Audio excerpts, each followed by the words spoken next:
வணக்கம். இன்னைக்கு நம்ம பார்க்க போறது வெறும் ஒரு பண்டிகைய பத்தின விளக்கம் இல்ல. இது ஒரு வாய்ப்பு பத்தினது.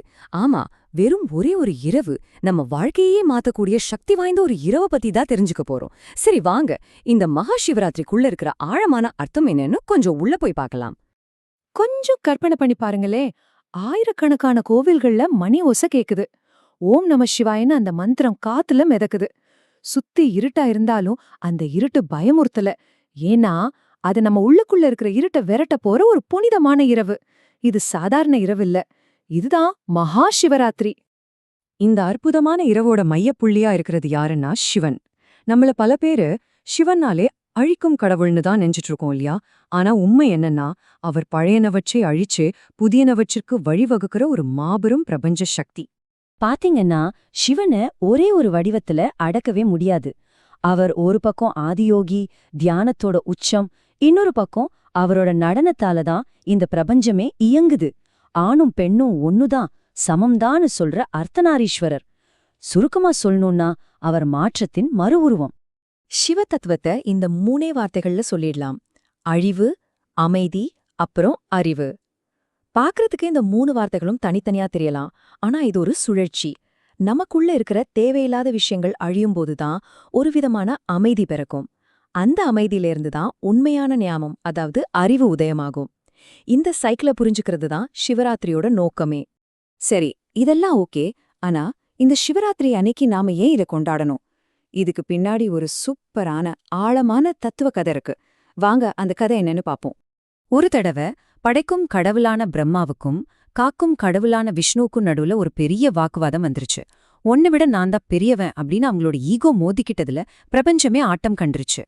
அவங்களோட அகங்காரம் உச்சத்துக்கு போனப்போ திடீர்னு அவங்க ரெண்டு பேருக்கும் நடுவுல ஆரம்பமும் முடிவும் இல்லாத ஒரு நெருப்பு பிழம்பு, ஒரு பிரம்மாண்டமான ஒளித்தூண் தோன்றுது.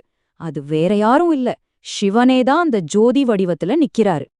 அப்போ சிவன் ஒரு சவால் வைக்கிறார். யார் இந்த ஒளித்தூணோட அடியையோ முடியோ முதல்ல கண்டுபிடிக்கிறீங்களோ அவங்க தான் பெரியவங்க.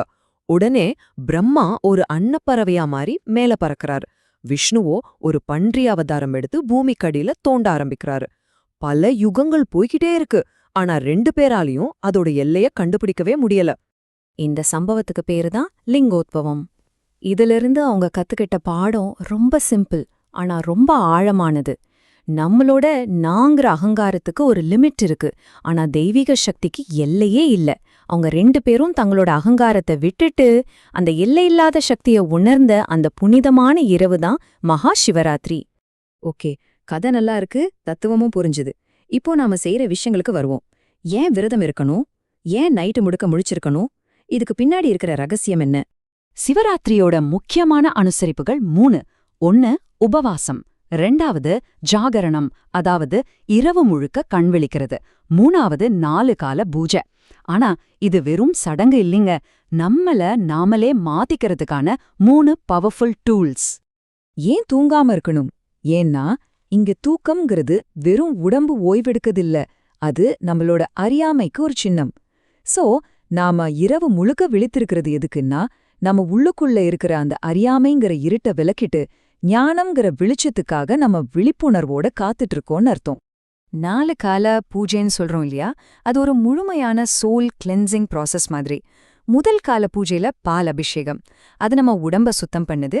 அடுத்து தயிர், பன்னீர், நம்ம மனச குளிர்விக்குது. 3வதா தேன், நெய், அது நம்ம கர்மாம சுத்தம் பண்ணுது. கடைசியா விடியற் காலையில வெறும் தண்ணியால அபிஷேகம் பண்றது நம்ம ஆன்மாவே முழுசா தூய்மைப்படுத்துது. உடம்புல ஆரம்பிச்சு ஆன்மா வரைக்கும் போற ஒரு அற்புதமான பயணம் இது. இந்த இரவோட சக்திய புரிஞ்சுக்க ஒரு சின்ன கதை இருக்கு. ஒரு வேடன் புலிக்கு பயந்து ஒரு வில்வ மரத்து மேல ஏறி உட்காந்துட்டான். தூக்கம் வராம இருக்கிறதுக்காக அந்த மரத்தோட இலைகளை ஒவ்வொன்னா பறிச்சு கீழே போட்டுக்கிட்டே இருந்தான். அவனுக்கு தெரியாத அன்னைக்கு சிவராத்திரின்னு, அவனுக்கு தெரியாத அவன் உட்கார்ந்திருக்கிற மரத்துக்கு கீழே ஒரு சிவலிங்கம் இருக்குன்னு. பாருங்க, அந்த வேடன் தெரிஞ்சு எதையும் பண்ணல, ஆனா அவனோட செயல் தூய்மையா இருந்துச்சு. அவனோட அந்த அப்பாவித்தனமான பக்திக்கு கிடைச்ச பரிசு மோக்ஷம். இதுல இருந்து நாம கத்துக்க வேண்டியது ஒண்ணுதான். உண்மையான பக்திக்கு பெரிய அறிவெல்லாம் தேவையில்ல, சுத்தமான மனசு இருந்தா போதும். சரி, இதெல்லாம் பல 1000 வருஷத்துக்கு முன்னாடி நடந்த விஷயங்கள்.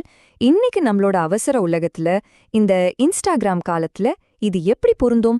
நம்மளோட பிரச்சனைகளுக்கு இது எப்படி தீர்வா இருக்கும்? இன்னைக்கு நம்மள சுத்தி என்ன இருக்கு?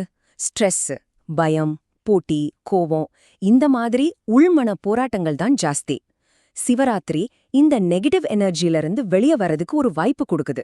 அந்த ஒரு ராத்திரி நாம அமைதியா உட்கார்ந்து நம்மள நாமளே கவனிக்க ஆரம்பிச்சா போதும், நிறைய மாற்றங்கள் நடக்கும்.